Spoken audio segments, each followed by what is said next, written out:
So, as promised, Tim Healy here, founding head of School of Calvert Ice Sports. Continuing on with our podcast segments. Today, I'm honored to be joined by Mark Blaweiss. Mark is one of the advisors we're working with in developing our program, specifically on the college counseling front and the NCAA compliance front. Mark has worked with athletes in every sport imaginable, probably even some sports that you cannot think of, and help them get to the collegiate level. I first met Mark while I was at IMG Academy, and he was the director of college planning and placement, as well as in charge of our NCAA eligibility. Mark has been used as a consultant by schools far and wide to make sure they're going through their compliance. He's been a speaker at schools and symposiums on NCAA compliance. He's also worked on the secondary and the collegiate level. He worked on the collegiate level as a dean of students. So Mark is really expert in making sure that a school is NCAA compliant, what you have to go through for it. And he's also an expert at placing students in colleges. Mark, you may even have Ivy League bingo at this point with some of the great colleges you have placed students in, up and down from Division 1, 2, or 3. So Mark, it is a pleasure to have you with us today. And did I miss anything? There's one school I've never been able to place a student, that's Caltech. Otherwise, even MIT is now in the ranks. But Tim, you're right. I started working with student athletes 15 years ago, both on the school side and on the private side. When we were together at IMG, we were the only school at that time to have, we called it NCAA Education Office, which was more appropriate for students, the academy. And it's something that I think all students should look for when they're looking for someplace to go to the high school and play their sport. Tim, I think you remember when we were at IMG, we were the only secondary school in the United States to have an NCAA education office. And it's something now that I think a student should look for when they look for an academy or a school to go to. If they're a serious student athlete and they want to go to an academy that's serious, that academy should have someone that's trained in NCAA initial eligibility, because the rules for sports differ. And for ice hockey, it really differs. Yeah, and that's such a great point. I remember early on in my educational career,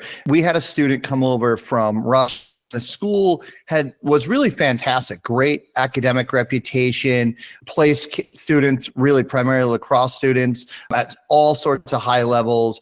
And it was never a question of the school's NCAA compliance or quality or rigor, but he had come over later in his high school career, and he was a junior, and he had done his freshman and sophomore years in Russia. And the school, and again, this is early 2000s, you live and you learn, but they weren't as versed as really they need it to be in that type of student.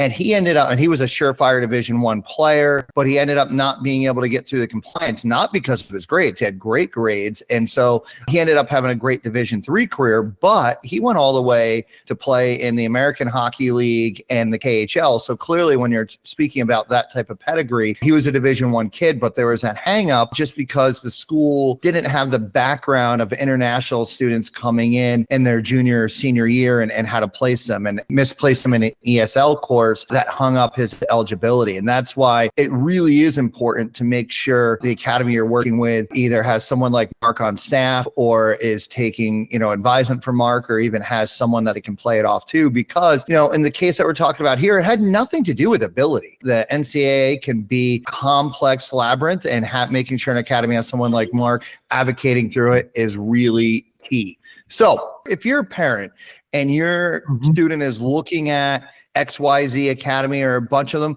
what would be the first thing you would go and check at from the college standpoint? What is simple to do, and I don't think very many parents or students understand they can do this very quickly, is just type into a search engine NCAA high school portal, and you'll be able to log in without any credentials, type in the name of the school, and it'll come up and show you if it's one has approved classes or not approved classes. And if they have approved classes, which classes are approved. And I think if you see an academy that has all of their classes, for the most part, approved by the NCAA, that means they have gone through the process with the NCAA class by class to get those classes eligible to be evaluated for NCAA initial eligibility. And there are some places out there that haven't gone through that process. It's a long process for a school, as Tim knows, but it's something that's really important. And if you're an international student coming from a school from outside the States, I think it would be important as a parent to have your son or daughter's high school transcript evaluated by an outside evaluator, and there's many of them. When we were at IMG, we used the Arizona Credentials Evaluators. There's others that will simply look at your transcript, and they will tell you if your high school back in Russia or Estonia or Serbia or wherever it was, if those classes would equal approved classes by the NCAA. Yeah, and that's a great point. And I think that is what ultimately tripped up our student is he took one class that wasn't approved within an ESL program. And it really was. It was just that one class. The NCAA has gotten really strict on the compliance. And I think they're pretty black and white on it now, which, it makes it more credible in student athletes, but you really have to make sure your I's are dotted and your T's are crossed. What would you say, you spoke about going to an outside evaluator, but what should someone be looking for in terms of the staff itself at an academy? I know oftentimes they're hockey experts, but you really need that expertise in the college. So what type of credentialing should you look at? What questions you should be asking about the college counseling staff itself at Academy X? Yeah, I think the first thing I would do is look at the faculty of the school and see where they have gone to college and what degrees they have. The second thing, while you're on that NCAA high school portal, you can see every class they teach. Are there AP classes? Are there IB classes? Are there honor classes that the NCAA has listed, which means the school's offering them? And you can't teach those classes, especially IB or AP classes, without getting approved outside of the school. So I think that gives instant credibility to an institution. So if I'm looking at an academy and I see that they offer 10 AP classes in a variety of subjects, I know that those 10 faculty members have reached a level of expertise and accreditation by the advanced placement people that will give that school instant credibility to me. From a staff standpoint, I would look to see, do they have people, first of all, in student life? Both Tim and I have a home there. So I want to make sure they have people that care about the students outside of school. Do they have college counselors and college placement people? And if they've been around for a while, what's their record of getting students into school? Each school should have a school profile that you can get from the school, and that should tell you a little bit about each school. It's something as a parent I would look at school by school, and then of course to make sure they're an accredited institution. If they weren't accredited, first of all, they wouldn't be in the high school portal from the NCAA. But if they're not accredited, if it's a new school and you can't find that information about them, I would feel a little iffy. I think it's one of the things that Calvert's been doing really well as they build out is making sure they're taking step by step academically. And obviously to having someone like Tim in charge really helps. Thanks for pumping my tires there at the end. But I want to go into, you were speaking about the staffing. I want to go into the college counseling staffing, or some places call it college planning and placement. So, when you're out there looking at it, there are different terms for the offices, but, across the board, college counseling. What would be the credentials and people you're looking for in the college counseling offices? I think some academies especially make the mistake of thinking that placement is purely a athletic placement component. So they put people from sport inside the college placement office. And while sport is an important part of what you want to do in college, it's 2 to 3 hours of your day. And then there's another 21 hours or 22 hours that you're not playing your sport, where you're going to class, where you're trying to find that right fit academically and socially and athletically for you. So when I'm looking at a college counseling staff, I'm looking to see if those people have had experience, one, in college counseling before, two, what kind of degrees do they have? Is it in counseling? Is it in areas that relate to it? Three, have they visited many universities? Are they members of certain organizations like NACAC or other organizations that keep you professionally up to date and keep you professionally credentialed to do what you're doing, but not just someone that has nothing to do with the academy, so they make them hey, you can be our college counselor. And I've seen that happen even at the best academies where they've tried to do that, and it falls on its face. It's complicated too, right? Because you do have different systems out there, and different schools will work with athletes in different ways. So even if a coach or someone says, yeah, you can play at that level or that place, that's really just the start of it. How do colleges take, I remember, Notre Dame, when they went through some football coaches, I forgot the coach that left and said, hey, they weren't letting me, for lack of a better word, dip athletically as much, and you see, and so they struggled. And then when suddenly that good again, it was like, see, they're letting them dip in the admissions a little bit. You look at a lot of the great college hockey programs. You had a great battle this weekend in Boston between BC and BU at number 1 and number 2 in the nation. The Jesuit schools sweeping both, so that put a smile on my face. But, BC is such an elite college, highly selective. BU has gotten highly selective. How do academics play into BC or BU's recruitment, those higher end, more selective colleges? I can't imagine they're just letting anyone walk in the door academically because they wouldn't be successful there.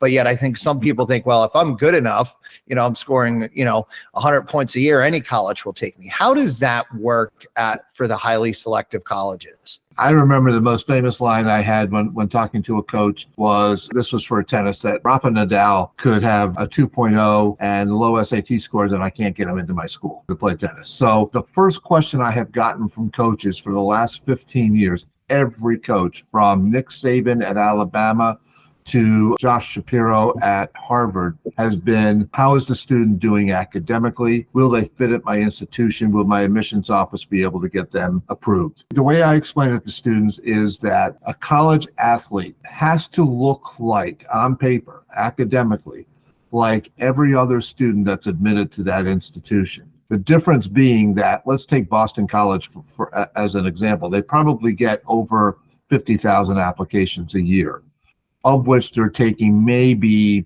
10%. But another 80% of the applicants look just like that 20%, but they're not getting in. Okay, so they have the same grades, same SAT scores, but they don't get the yes. What a coach can do is make sure, if you have those credentials, that he can be your advocate or she can be your advocate on campus to make sure you're part of that 10% rather than part of the 90% to get a no. So you have to look like the student. You have to have the same grades, same SAT scores. I was working with a student once, had 116 NCAA Division I basketball offers. He narrowed those choices down to 3 schools, Georgia Tech, Harvard, and Stanford. He was a basketball student athlete. That Stanford coach was Johnny Dawkins at the time, and he would call me every week to see how the student was doing in class. Has he done this? Is he prepping for the SAT?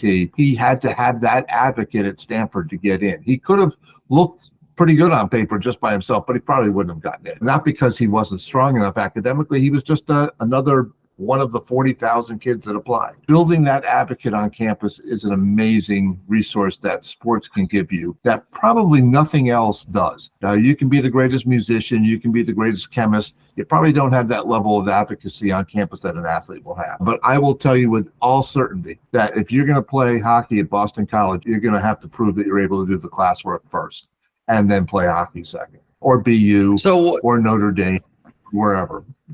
Yeah. So what I'm really hearing from you is that, the academics have to be on point. And when your academics are on point, it enables that coach to really advocate for you. And that's the difference between, an athlete going through the process and, say, the general person that's just applying. Exactly. You have great grades and you're able to create an advocate for you. It also makes, as Tim will know as a coach, it also makes recruiting so much easier for that coach when he doesn't have to worry about admission. Right? Yeah. They don't want to chase transcripts, and they don't want to chase test scores. They'll find someone that's just about as good as you are, but has all those things. So if you can be at an academy, especially, that really takes care of their transcripts, really has clean reporting, has good classes, and is all approved, and you can show that to a coach, they're going to recruit you over the same kid with the same talent that they have to chase for things in some school that doesn't respond as well, or some student who's not doing as well academically. Mark, you're so correct. Even on my level, for those of you that don't know, I'm also the head coach for the North Carolina State University's American Collegiate Hockey Association team, the ACHA team.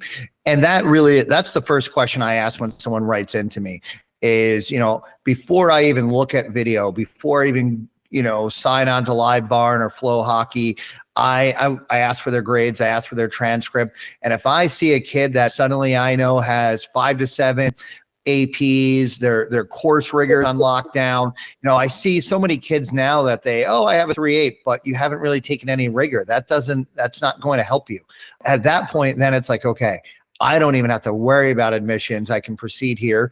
Now, I will see some kids that are in between at a big school like NC State. That's like, okay, I think they can get in, but maybe not aerospace engineering program. Maybe this might be the better fit program wise, and you can begin working through it that way. Although I do have some rocket scientists on my team too. But yeah, that is so true, starting with the academic standpoint. And it allows me definitely, I have a great relationship with admissions and feel confident with that student athlete going forward. And there's nothing worse, by the way, than when you have a kid that is so excited about your school and you see their grades and then you come. And I would also say, families, you have to do your homework on schools. I had a kid once that visited me, had a 2.2 and a 21 on their ACT. And there's just no chance ever at getting them into NC State. And they had made the drive all the way down here. So, even at a BC, which is an NCAA Division I school, they can't wave a magic wand and suddenly student with a 21 and a 2.1 into their school. I was working with a high-level football coach at Notre Dame, not the head coach, but the running back coach. And he really wanted one of our football players at IMG when we were there. And he looked at me and said, Mark, even if I got him in, would he be able to do the work? And I had to say no. And he said, I don't want to set this young man up for failure. And I think coaches care about their kids. That's why they coach. When you can show a coach that you care about what you do, that first impression a coach is going to have of you is the admissions office saying, hey, coach, your recruit did a really great job on their application. They really have the strong grades. Great job. The first impression that coach has of you is pretty positive. Yeah, it's not just getting in, it's staying in as well. So we've been speaking about, referencing Division I schools in BC and Notre Dame. And the reality is the majority of college roster spots in NCAA hockey are on the Division III level. So how does Division III differ across the board? And we'll kind of put the NESCAC schools off to the side for a second. So how does it differ on the Division III level? I think of the Division III level, the way I have always seen Division III is the NCAA has basically set the Division III. If you think this student is admissible and can do the work at your school, go ahead. Because most Division III schools are highly academic. They're not going to take students who just because they can play a sport. It's not a revenue-making function on campus at a Division III school. And the NCAA doesn't even have you register any longer for the NCAA Eligibility Center. Now, there's still communication rules with the NCAA and Division III about when coaches can talk to you and when they can't. But for the most part, they're saying to a Division III school, you think XYZ can play for you and he or she has those grades, and go ahead. We trust you. And that's how Division III operates as an institution, where it's much more balanced between academics and athletics.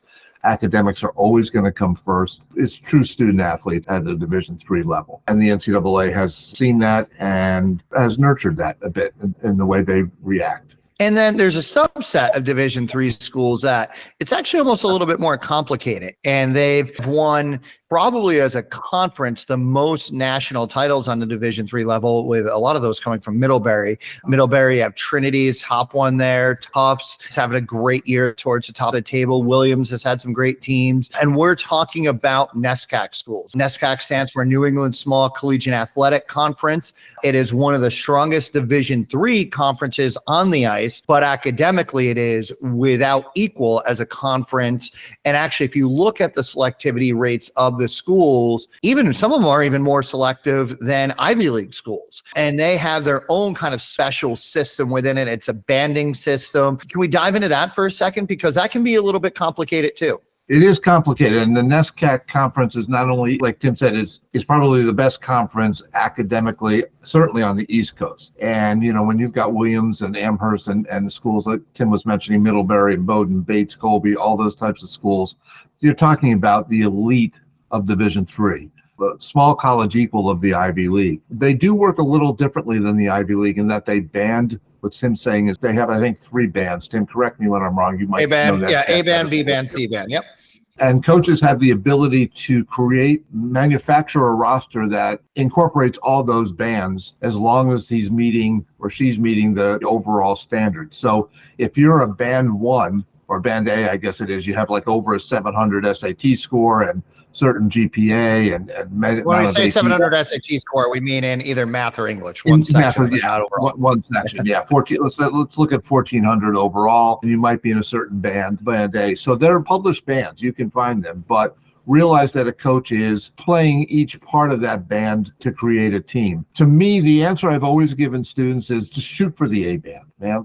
Just if you're the best student you can be, if you can get the best SAT score, and now it does, a lot of these schools, SATs are optional, but if you can get a great SAT score, have a great GPA, take great classes, you make your life so much easier for where you want to go, because coach is never going to say no to a band A. If you can play and you're in band A, because you only get so many B's and C's, but A's you tend to get a lot. Is that correct? Yeah, right. If you can have A's, that coach is going to be like, well, you not only have you helped yourself, you might have helped another student get in that's more at the band C level, that might be the star winger, right? So you're helping that coach in so many ways by being a strong athlete. I've seen band C students, they're still pretty, it's not chopped liver, right? I mean, band C is still pretty elite academically. I certainly never would have been a band C student. I might have been a band Q student, maybe. Still a pretty strong student, and you still have great grades. The SAT component of it has become an interesting part of it. All of the schools in the NESCAC test optional, that can play into it as well. But my advice to the students I work with in every sport,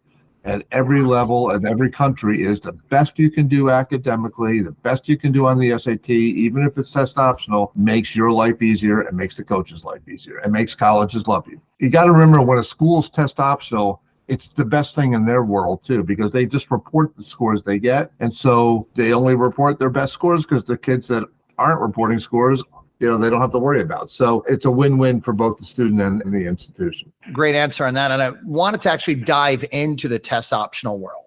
So, and there's two parts of that. For Division I, even if a school's test optional, you still need to take the SAT or ACT for the clearinghouse. So how does that work? As of this year, the NCAA is not requiring the SAT for initial eligibility. Because usually you would have to submit that still. Okay. Yeah. No sliding scale, no scores.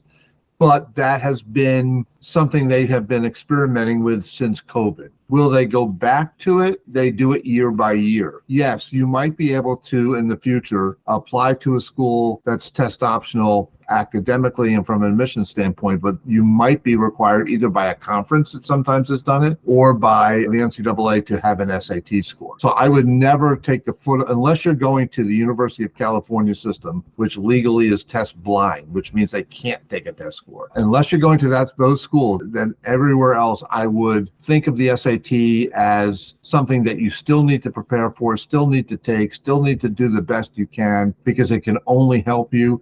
And in some cases, it might come back to being required. Certain schools have gone back to requiring the SAT. MIT, Georgetown, a few others have come back to requiring SATs. I think for the most part, COVID really pushed the button on test optional. And I don't think once that toothpaste was out of the tube that it's going to come back in both places. Yeah. When should you or should you not submit scores? And how is the relationship between submitting scores and your academic transcript? Because I've come across students who, I'm not submitting and I have a 3.8, but they're 3.9, 4.0. And they're still not getting in. And a lot of times it comes to course selection. So, give some guidance there on when and to submit and when not to submit. First of all, I think a student athlete has to put everything a year ahead of their friends that aren't athletes. So a college coach, for the most part, is going to, after junior year, you want to hear from those coaches the magic words, which are, I'd like to do an early read, which means that coach is going to take your transcript, your test scores, if you have them, to the admissions office to see if he or she can continue to recruit you. Not only recruit you, but offer you a spot. An early read that's positive means pretty much you're getting into that institution. But many times that early read, the coach will say, I need your transcript and I need an SAT score. I don't have an SAT score, coach. Okay, then I really need that transcript to be fantastic. So I would think of everything a year ahead. So if your school has students that aren't athletes and you see them waiting until late junior year, early senior year to take the SAT, move that up a year. I think junior year students should be really planning and taking the SAT because they may need that. And you got to give yourself a chance to take it a few times. The SAT is going digital, which means it's going to be a different test that you can take online. You're going to get your results much faster. There's still the ACT, which for many students is a better option, different test and a different way of testing. I would just say if you're a sophomore in an academy, think of yourself as a junior. Think 1 year ahead. And if the guidance counselors are telling your juniors to do something and you're a sophomore, you do it because coaches are about 1 year out, sometimes 2 years out. But that early read, those magic words early read will happen at the end of your junior year. You know, when I was a prep school coach, I always loved when we were playing in the Chowder Cup or Beantown in July, and a week or two later, it's like, hey, get that transcript for an early read. I had a player ended up at Holy Cross, and it was great. It was 9:00. We had the 9 p.m. game. The coach had been there all day. He wanted to go home, and I said, hey, could you just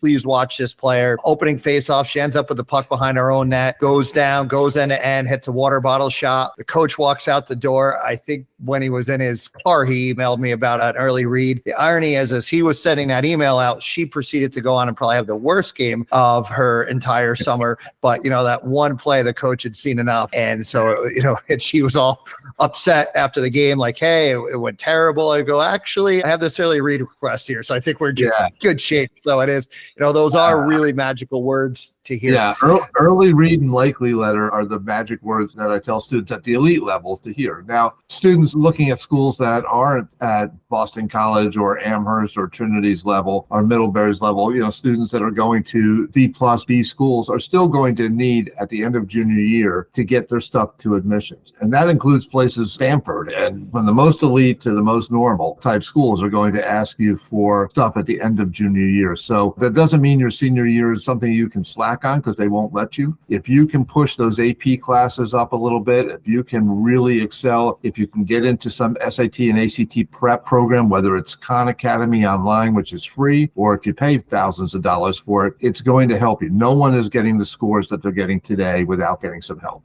SAT scores have gone through the roof, and it's because students are getting good support and good tutoring. You touched on the senior year stuff, and, you know, once you're in, not letting grades slack. You and I have a student that we really enjoyed working with from a great family, and we'll leave the university's name and coach out of this. You know, we have very strong feelings about that coach. Word of warning too is sometimes coaches do get in over recruiting situations, and they have to look for an excuse as to move on for a kid when they've offered more scholarships. And we've seen that excuse become the academic fray, right? So is that, I don't want to say that's common, but we've seen that happen together. The natural reaction is once a coach and you have a verbal agreement, you're coming to that school, the natural inclination would be to kind of slack off a little bit senior year and have a little bit more fun, shall we say. Problem is every offer of admission is conditional until they see your final grades. Every national letter of intent, not the one where you make money, the NIL, but the NLI, national letter of intent, is conditional of you getting into that institution. Don't confuse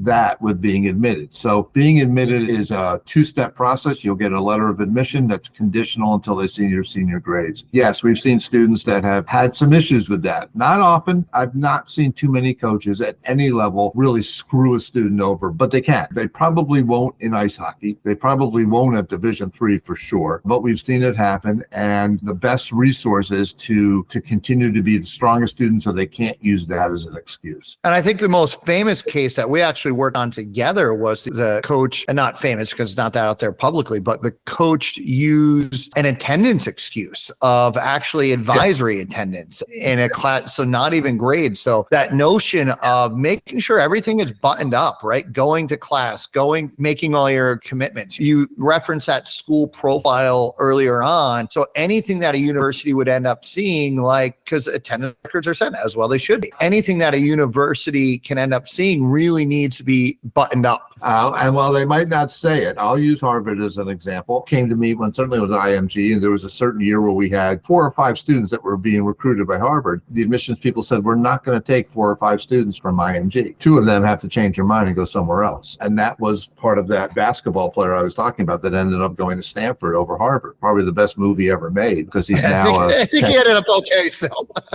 Yeah, his NBA career is just doing just fine. The more you can be at the top of the food chain academically, the more you can be at the top of the food chain recruiting-wise. What are some of the best practices for contacting college coaches for student athletes? I believe that student athletes, I always use the example of the game whack-a-mole, and coaches are sometimes often, I got to be careful because Tim's one of them. Coaches are often not the best communicators. And you also have to realize that coaches at certain schools and certain programs can get up to 200 to 300 emails a week from students saying they're being recruited. To me, the best thing that you can do is, one, start communicating coaches early, realizing that they might not be able to get back to you. Recruiting calendars are different. In ice hockey, it has to be January 1st of your sophomore year. They can start talking to you compared to June 15th of your sophomore year for every other sport. Hockey can go a little bit earlier. They can recruit you a little bit earlier. So you want to make sure, one, that you're communicating to coaches often, but you want to be giving them something that's worth looking at. Emailing a coach with a good video of you playing your sport where they can see who you are. You know, they don't have to figure out who you are on the ice. Put a circle around you, an arrow, something. A video that's not longer than 2 to 3 minutes, that doesn't have music, that doesn't have fun graphics, just plain play on the ice. You want to make sure that the emails are short and sweet. Coach, this is who I am. This is where I go to school. This is what I am academically. This is what I am athletically. Here's a video. And then staying in touch with that coach often, whenever you can have an update. But you've got to realize that you've got to grow a really thick skin, because some coaches are just not going to like you for some reason, not going to need you for some reason, or just not great at responding for some reason. So you might start with 25, 30 emails. If I have a student starting with 30 initial contacts and they get 5 or 6 back, that's a great day. So you got to kind of keep a broad list, a large list, and let that reduce down naturally. But I'd start communicating as soon as you've got some good video to show a coach.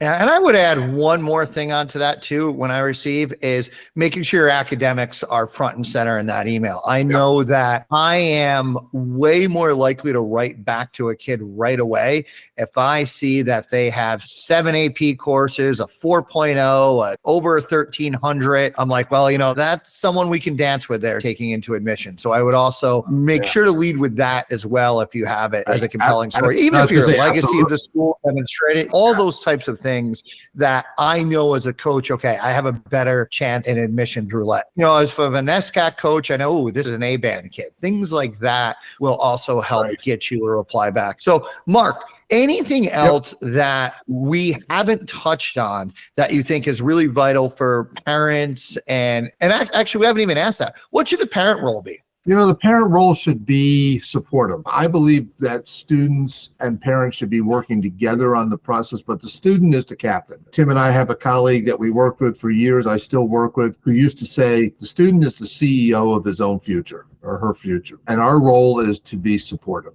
and that includes parents. Don't do the work for the student. Don't write the email for the student. Coaches want to hear from the kid. They don't want to hear from the parent, especially at college, because they're used to dealing with kids as adults, not as kids. You can help draft an email. I help draft emails and help the kids think of what to say, but it's got to be in their voice. And I think that's important. Parents having the flexibility and making time, if they can, to visit campuses, even as unofficial visits, goes a long way. The student making a decision, I think, usually comes from here in their heart, not here in their head. Campus just felt right. The coach felt right. I felt celebrated there. That's where they showed me the most love. I know when my first son went off to the University of Florida, and he could care less about football. He was a student athlete, but not in football. We signed every email to him, Go Gators. And we could care less about the football team as well. But he knew that meant we supported where he went to school. And when our younger son followed him 5 years later to Florida State University, every email ended with Go Noles, because we knew that meant that he knew that we supported him on a good day or a bad day. On the field for him as a musician and the marching band, or off the field as a student. Being part of the decision-making process is huge. Making it as a family is huge. The other thing I'll add to the communication with coaches, as a student, follow what that team's doing. You know, like start an email like, hey, coach, great win against Boston University last week. Show that interest, because that coach knows you're writing a bunch of schools, right? But if you can show, I really care about Boston College. I really care about Tufts. I really care about Middlebury, wherever you're writing. Follow what they're doing. Look at the roster. What's in the recruiting news really helps. And see where that coach is from, where they went to school. Knowing about your team, knowing about the institution you're looking to go to is really helpful.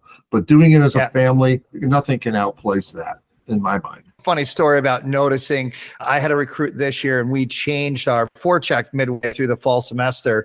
One of his emails in December actually referenced the change and said, hey, it looks like you're really getting more offense after the I was like, okay, now he's paying attention. So that's a great point there. And in that case, it shows an IQ. Yeah, it shows an on-ice IQ, and coaches look for that. I mean, Tim, correct me when I'm wrong, but to my experience, coaches look for in a video, like they look for athleticism, right? They look for IQ on the field, on the court, on the ice, whatever it is that you're thinking one or two passes ahead. To me, also, they show leadership, certainly. But one of the things that I think students underestimate is coaches want to see that you love the sport, right? That you're having fun. It's a game. They don't want to body language too. Yeah, they don't want to see you banging your stick against the board, cracking it across your leg. They want to see you waving a towel for your teammates. They want to see you smiling out there. They want to see you having a good time, not fighting with referees. All of that goes into wanting to recruit, because you're putting together a group of men or women that are going to live and work and travel together for the next 4 or 5 years. If there's a bunch of divas, it's going to be miserable. Well, Mark, we're just about any time here. Did we hit everything we should hit?